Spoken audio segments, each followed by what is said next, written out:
नमस्कार। राज्य शिक्षा शोध प्रशिक्षण परिषद महेंद्र पटना में आपका स्वागत है। प्यारे बच्चों, आज हम विज्ञान विषय का कक्षा 9 की अध्याय 3 परमाणु और अणु इस टॉपिक पर कुछ हम लोग चर्चा करेंगे। चर्चा करने से पहले हम लोग ये देखते हैं कि कोई भी पदार्थ जो है छोटे छोटे कणों से मिलकर बना हुआ होता है और ये छोटे छोटे कण इस प्रकार से आपस में जुड़े हुए होते हैं कि वह मिलकर एक बड़े पदार्थ का निर्माण करते हैं। तो अगर किसी भी पदार्थ को छोटे छोटे कणों में तोड़ा जाए तो वह एक निश्चित सीमा तक टूट सकती है और एक निश्चित सीमा तक टूटने के बाद फर्दर उसको तोड़ना, आगे तोड़ना असंभव प्रतीत होता है। और शुरुआत में लोगों को उस छोटे कण के बारे में दार्शनिकों से पता चला और मुख्यतः दो दार्शनिक, एक भारतीय दार्शनिक और एक ग्रीक दार्शनिक ने उनके बारे में लोगों को पहचान करवाया। तो सबसे पहले हम लोग कुछ भारतीय दार्शनिक के बारे में पढ़ते हैं। तो सबसे पहला जो नाम आता है महर्षि कणाद का। महर्षि कणाद का कहना था कि कोई भी पदार्थ को अगर हम काटते जाएं तो वह छोटे छोटे कणों में विभाजित होता जाएगा और अंत में एक ऐसा कण हमें मिलेगा जिसको कि और छोटे कणों में बदलना संभव नहीं हो पाएगा। ठीक दूसरे जो भारतीय दार्शनिक हैं पाकुधा कत्यायम, इन्होंने भी कुछ इसी प्रकार की धारणा कही और उन्होंने कहा कि छोटे छोटे कणों से मिलके कोई पदार्थ बना होता है। अगर हम इतिहास में देखें तो ग्रीक दार्शनिक भी जैसे कि डेमोक्रिटस इनका और ल्यूसिपस इनका भी कुछ इसी प्रकार का विचार था। उन्होंने कहा कि पदार्थ को छोटे छोटे कणों में विभाजित किया जा सकता है और अंत में हमें एक ऐसा कण मिलेगा जो अविभाज्य होगा, अर्थात इनको हम और छोटे कणों में बदल नहीं सकते हैं। और इस अविभाज्य को ही ग्रीक में परमाणु नाम दिया गया। तो बच्चों, परमाणु पदार्थ का अति सूक्ष्मतम कण होता है। अब हम लोग इस परमाणु के विषय में जानकारी प्राप्त करने से पहले कुछ हम लोग देखते हैं कि किस प्रकार से परमाणु के बारे में अवधारणा इन दार्शनिकों से हटकर वैज्ञानिकों के द्वारा विकसित की गई। शुरुआत में 18वीं शताब्दी के पहले तक कोई भी वैज्ञानिक प्रमाण नहीं था, परंतु 18वीं शताब्दी के अंत में वैज्ञानिकों ने कुछ प्रयोग किए और उन प्रयोगों के आधार पर परमाणु की अवधारणा कुछ बनाने में वो सफल हुए। तो सबसे पहले क्या नियम थे, किस नियम को कौन से प्रयोग किए जिसके आधार पर उन्होंने परमाणु की अवधारणा विकसित की, उन नियमों को हम जानते हैं। तो उन नियमों में एक नियम था, पहला जो नियम है वह है द्रव्यमान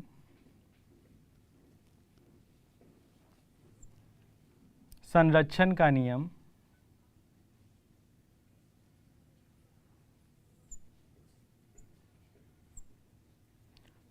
और दूसरा नियम है स्थिर अनुपात का नियम।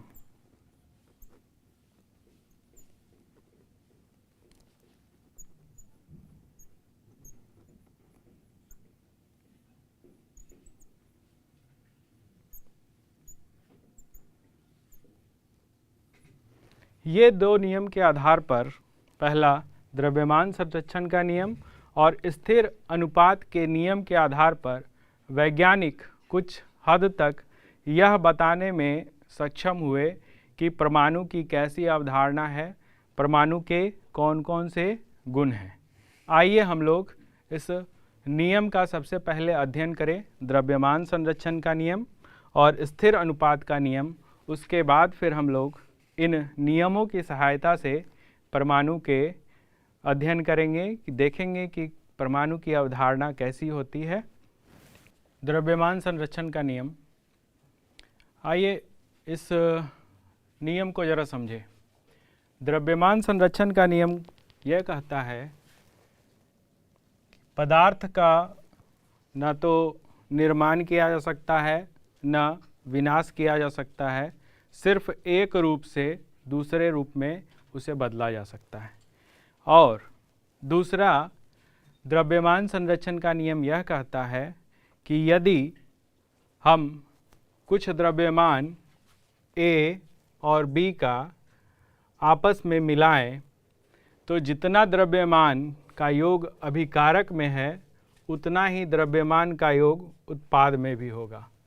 अर्थात अगर हम इसको इस तरीके से समझें कि मास ऑफ A और B का मास है B, तो जब ये दोनों अभिक्रिया करेंगे तो अभिक्रिया करने के फलस्वरूप जो उत्पाद बनेगा उसका मास MAB, यानी कि अभिकारक A और अभिकारक B दोनों के योग के बराबर होंगे।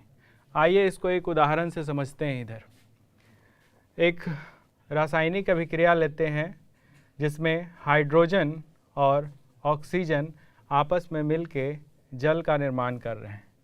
अगर हम यहाँ देखें तो हाइड्रोजन यहाँ पर इसके 2 अणु भाग ले रहे हैं, इसलिए इसको 2 गुना 2 किया, अर्थात इसका भार 4 ग्राम है। ऑक्सीजन के 1 अणु भाग ले रहे हैं और एक ऑक्सीजन के 1 अणु में ऑक्सीजन के 2 परमाणु होते हैं और ऑक्सीजन के 1 परमाणु का भार 16 होता है, इसलिए हमने यहाँ 2 गुना 16 किया और ये 32 ग्राम आया।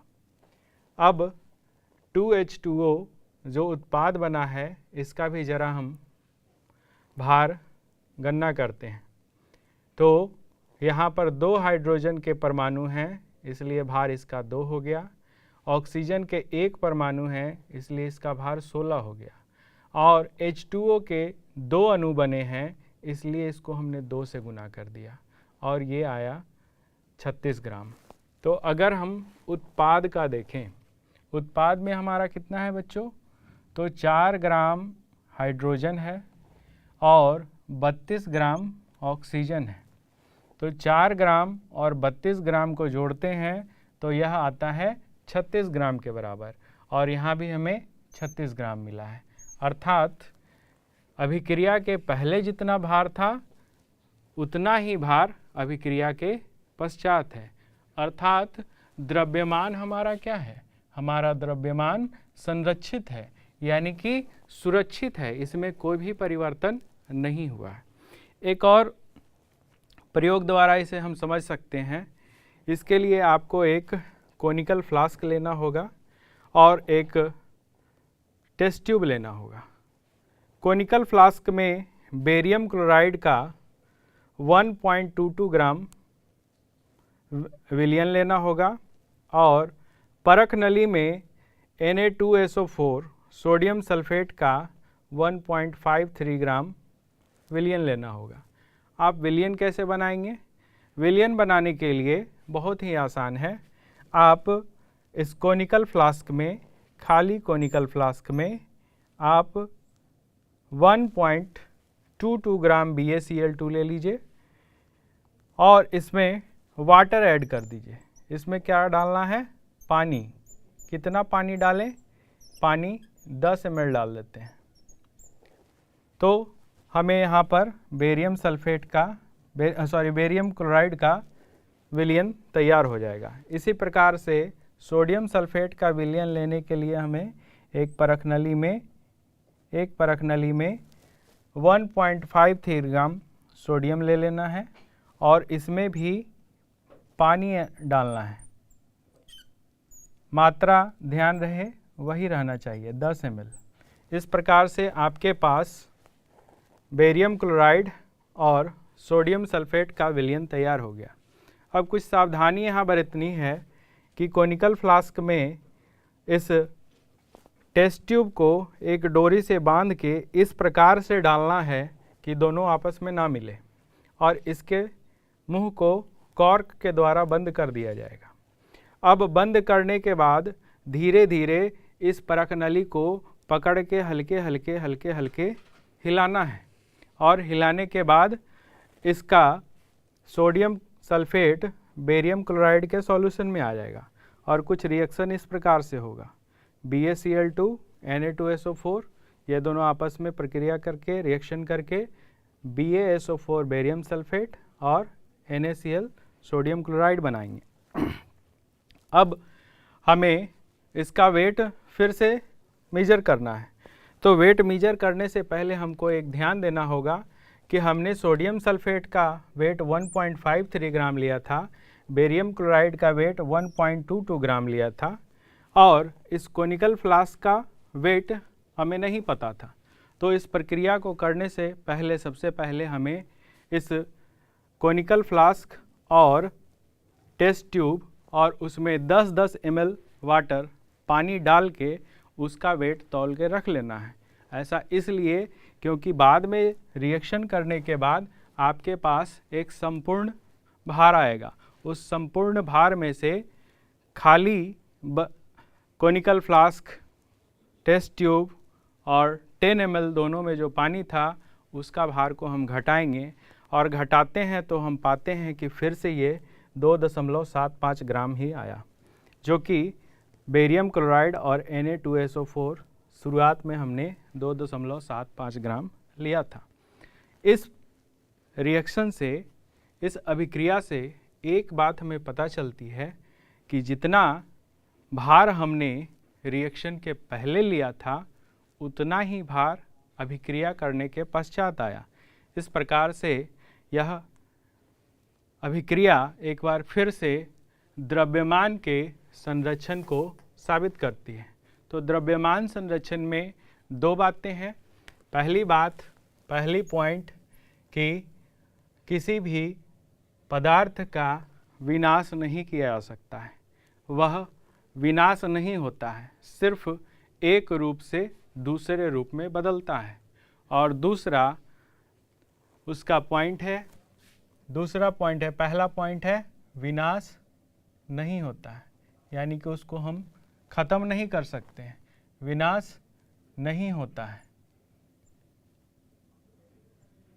और दूसरा पॉइंट कि द्रव्यमान जो है संरक्षित रहती है, अर्थात अभिकारक का जितना भार था उत्पाद का भी भार उतना ही होगा, या इसको हम इसलिए लिखते हैं भार किसका, अभिकारक का जितना भार होगा, यानी कि जितने भार से हम लेके रिएक्शन को करने की शुरुआत करेंगे, रिएक्शन ख़त्म होने के बाद, अभिक्रिया ख़त्म होने के बाद भी हमारा भार जो है वह सेम रहेगा।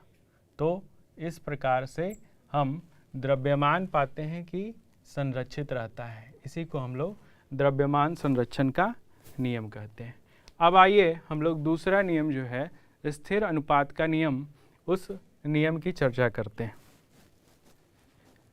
आइए बच्चों, अब हम लोग स्थिर अनुपात का नियम सीखते हैं। इस नियम को सीखने से पहले आपको यौगिक के बारे में कुछ जानकारी होनी चाहिए। तो यौगिक किसे कहते हैं?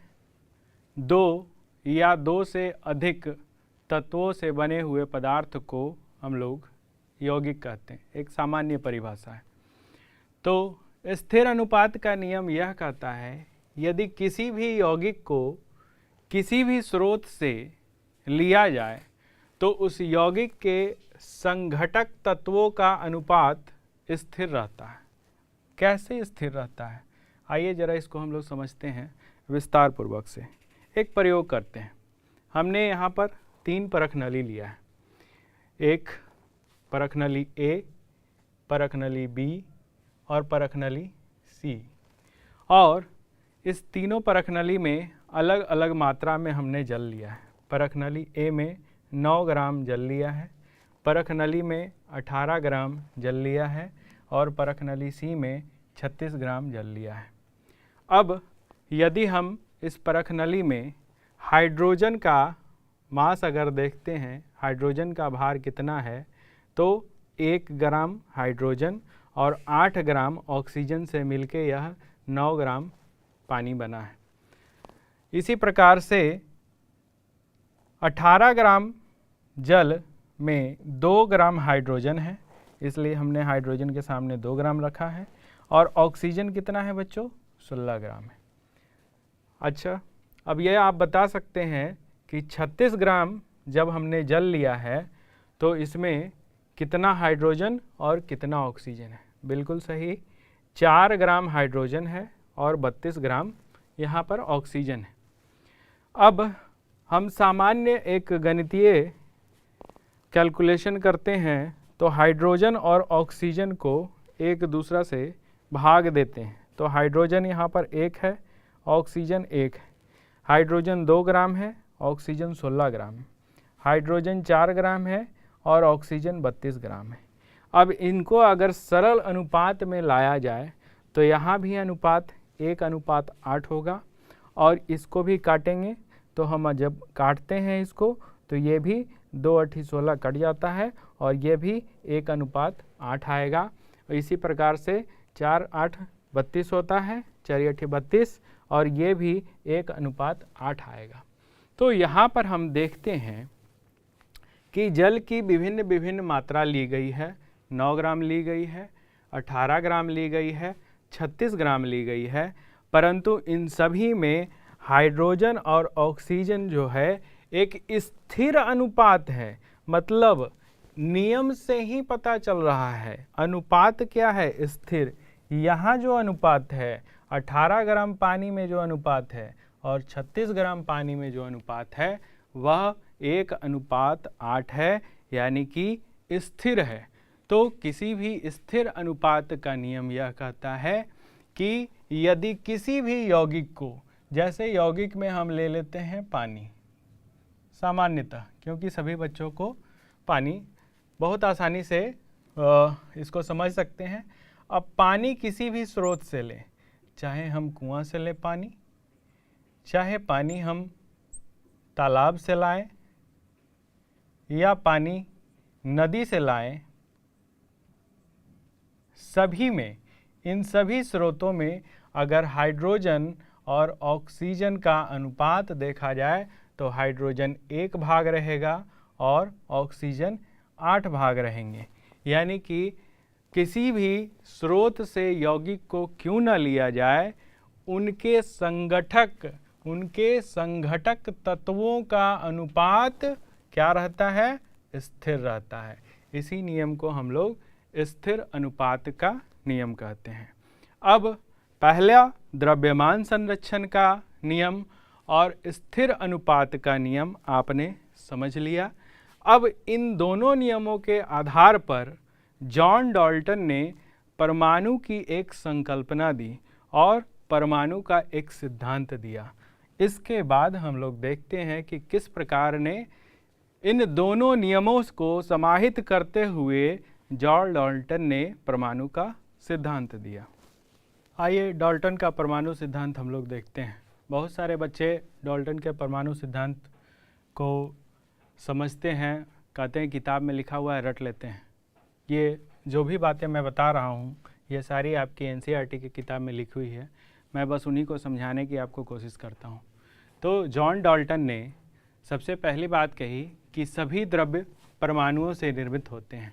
द्रव्य मतलब, यहाँ पर द्रव्य का मतलब पदार्थ है, यहाँ द्रव्य का मतलब पदार्थ है। आप बच्चों को ध्यान देना पड़ेगा, द्रव्य और द्रव दोनों समान नहीं हैं। द्रव्य पदार्थ को कहा जाता है, द्रव, जबकि द्रव जो है पदार्थ की एक अवस्था है। पदार्थ 3 अवस्थाओं में पाया जाता है, गैस अवस्था में पाया जाता है, द्रव अवस्था में पाया जाता है और ठोस अवस्था में पाया जाता है। इसलिए आप इस बात को ध्यान देंगे, द्रव्य मतलब पदार्थ, द्रव्य से मतलब यहाँ पदार्थ का है।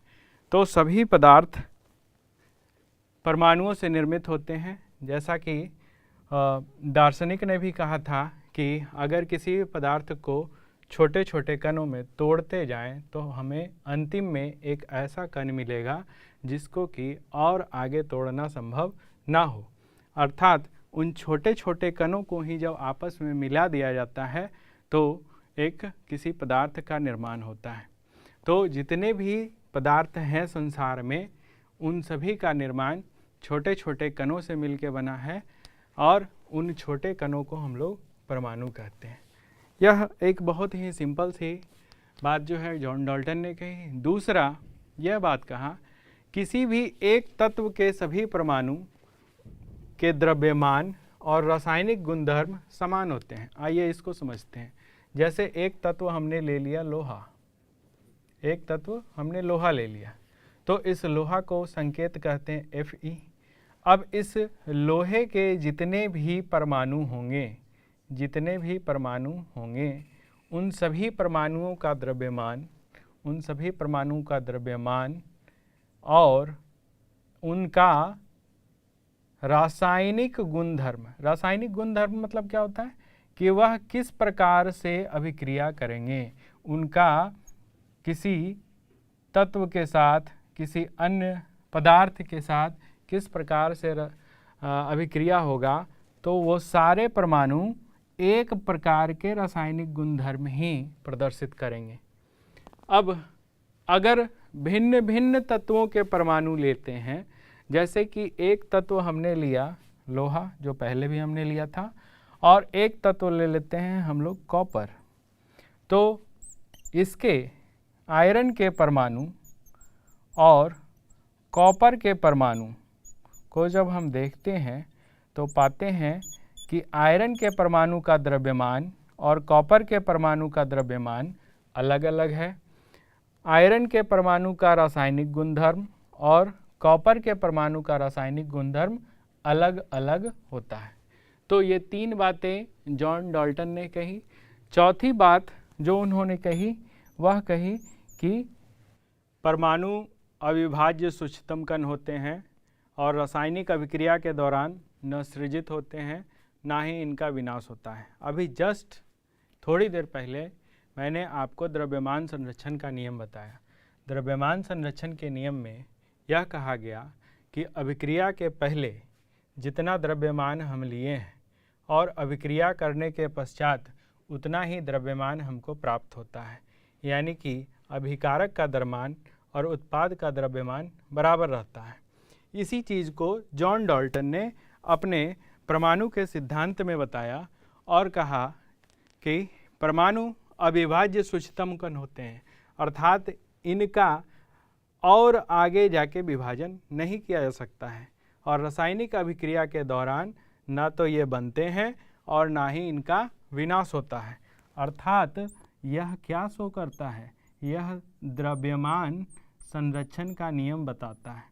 तो यह पॉइंट जो है द्रव्यमान संरक्षण का नियम को प्रतिपादित करता है।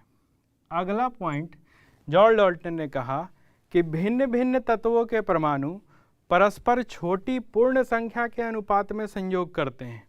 जैसे भिन्न भिन्न तत्व, एक तत्व हमने हाइड्रोजन ले लिया और एक तत्व ऑक्सीजन ले लिया। अब जब ये आपस में संयोग करते हैं तो हाइड्रोजन के एक परमाणु ऑक्सीजन के 8 परमाणु से संयोग करते हैं और 1:8 के रूप में वह संयोग करते हैं। अभी हमने स्थिर अनुपात के नियम में भी यही देखा था कि जल को किसी भी स्रोत से लिया जाए, कुआं से, तालाब से, या जल की अलग अलग मात्रा लेके हमने देखा कि हर एक में 9 ग्राम में, 18 ग्राम जल में या 36 ग्राम जल में हमेशा हाइड्रोजन और ऑक्सीजन के तत्वों का आपस में संयोग करने का अनुपात 1:8 था और यह एक पूर्ण संख्या है, 8 भी पूर्ण संख्या है। इस प्रकार हम जहाँ भी यौगिक में देखेंगे कि यौगिक के तत्व जो है हमेशा एक पूर्ण संख्या में, पूर्ण संख्या के अनुपात में संयोग करते हैं। ऐसा कभी नहीं होगा कि हाइड्रोजन के 1.5 और ऑक्सीजन के 8.25 परमाणु आपस में संयोग कर ले, ऐसा हमें देखने को नहीं मिलता है। अंतिम पॉइंट, यौगिक में परमाणुओं की सापेक्ष संख्या एक प्रकार से निश्चित होती है, अर्थात किसी भी यौगिक में उसके जो परमाणु होते हैं वह एक निश्चित अनुपात में, एक निश्चित संख्या में एक दूसरे से संयोग करते हैं। ऐसा नहीं होगा कि हाइड्रोजन के एक परमाणु जो है ऑक्सीजन के 8 से ज़्यादा परमाणुओं से संयोग कर ले, ऐसा संभव नहीं होगा। जब भी होगा वह एक सापेक्ष संख्या में होगा और वह संख्या जो है किसी भी स्रोत से लिए गए पदार्थ के वहाँ पर भी वह एक स्थिर अनुपात में ही एक दूसरे से कंबाइन रहेंगे, जुड़े हुए रहेंगे। इस प्रकार से आज हमने मुख्यतः परमाणु के बारे में दार्शनिक विचारधारा को जाना, भारतीय विचारधारा जो कि महर्षि कनाद ने दी, और ग्रीक विचारधारा डेमोक्रिटस ने दिया, और कुछ 18वीं शताब्दी के अंत तक वैज्ञानिकों ने कुछ अनुपात का नियम दिया, द्रव्यमान संरक्षण का नियम दिया, और इन सब नियमों के आधार पर डाल्टन ने सबसे पहले परमाणु के सिद्धांत के बारे में कुछ बातें लोगों को बताई। यद्यपि इन सिद्धांतों का आगे जाके खंडन हुआ, परंतु उस समय के परिस्थिति के अनुसार जॉन डाल्टन ने परमाणु के बारे में जितनी भी बातें बताई उस समय के अनुसार ये लोगों के लिए सही लग रही थी, परंतु आगे जाके इन नियमों का भी खंडन हुआ। तो हम आगे के क्लास में देखेंगे कि किस प्रकार से जॉन डाल्टन के परमाणु के सिद्धांत के नियम भी जो हैं आगे चलकर कुछ बदले, और इस आगे चल के क्या क्या नियम बदले हैं आगे की कक्षाओं में हम लोग सीखेंगे। तब तक के लिए आप लोग पढ़िए और जो कक्षा में बातें बताई गई हैं इनको ध्यान से देखिए। यहाँ कुछ भी नया चीज़ ऐसा नहीं है, ये सारी बातें आपके NCERT के किताब में लिखी हुई हैं। आप क्लास के लेक्चर को पढ़ें और किताब को पढ़ें, उम्मीद है आपको समझ में आएगी। धन्यवाद।